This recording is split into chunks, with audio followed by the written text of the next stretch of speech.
A clash of titans, setting the stage for Malplaquet. On a crisp September morning in 1709, the fate of Europe hung in the balance.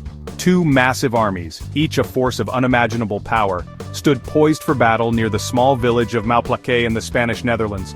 The air crackled with tension, a palpable fear mixed with the grim determination of soldiers who knew this day would be one of legend. The Battle of Malplaquet, a clash of empires and ambitions, was about to begin. It would become a brutal testament to the human cost of war, forever etched in the annals of history as one of the bloodiest battles ever fought on European soil.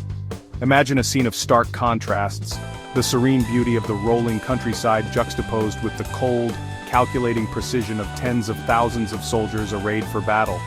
Flags fluttered in the breeze, their colorful symbols representing the might of empires and the ambitions of kings. In the French lines, the white Bourbon flag stood as a symbol of Louis XIV's quest for European dominance. Facing them, the Crimson Cross of St. George on the English banners represented the unwavering resolve of Queen Anne and her allies to halt the French king's expansionist dreams. The stakes were incredibly high. The War of the Spanish Succession, a sprawling conflict that had already engulfed much of Europe, had reached a critical juncture. At its heart lay the question of who would control the vast Spanish Empire, a prize that held the potential to reshape the balance of power in Europe for generations to come. Malplaquet, this seemingly insignificant village, would become the focal point for this struggle, a place where the fate of nations would be decided amidst the roar of cannons and the clash of steel. The stage for this epic confrontation had been set years earlier. The death of the childless Charles II of Spain in 1700 had plunged Europe into turmoil. His will, leaving the Spanish throne to Louis XIV's grandson, Philip of Anjou, threatened to upset the delicate balance of power. Fearing French hegemony, England, the Dutch Republic, and the Holy Roman Empire formed the Grand Alliance to oppose Louis XIV and his ambitions. The ensuing conflict, the War of the Spanish Succession, would drag on for over a decade, a testament to the complex web of alliances and rivalries that characterized European politics in the early 18th century.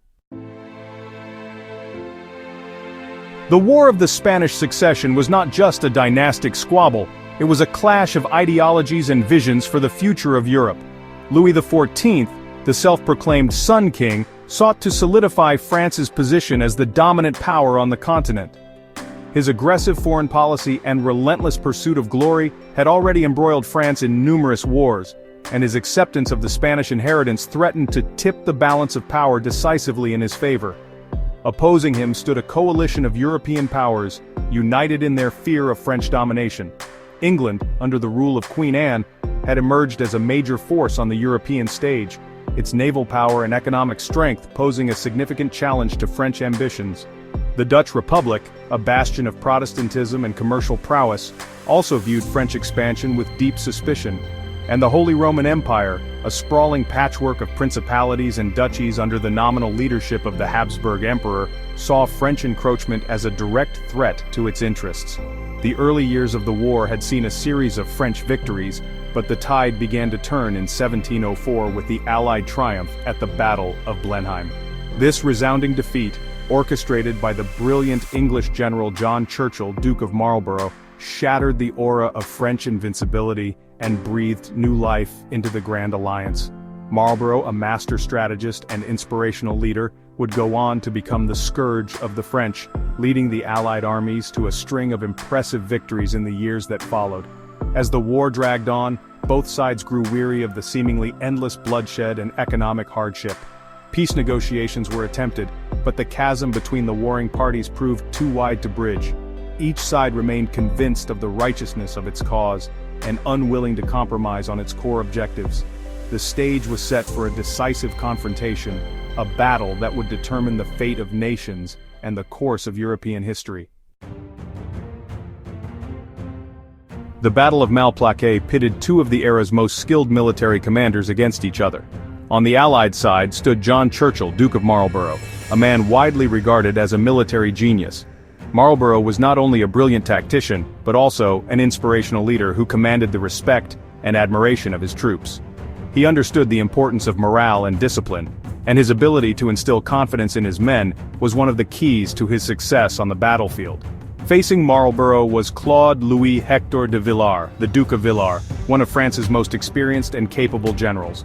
Villars was known for his defensive prowess and his ability to inspire his troops, even in the face of overwhelming odds. He was a master of utilizing terrain to his advantage, and he had carefully chosen the battlefield at Malplaquet, fortifying his positions to make them as formidable as possible. Marlborough's strategy for Malplaquet was characteristically bold.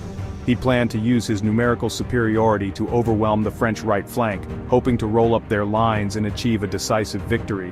To achieve this, he would need to rely on the coordination and discipline of his troops, a testament to his leadership and the trust he had built within the ranks.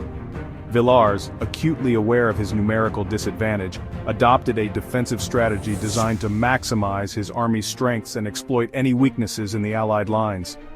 He ordered his troops to dig in, creating a series of interconnected trenches and redoubts that would be fiercely defended.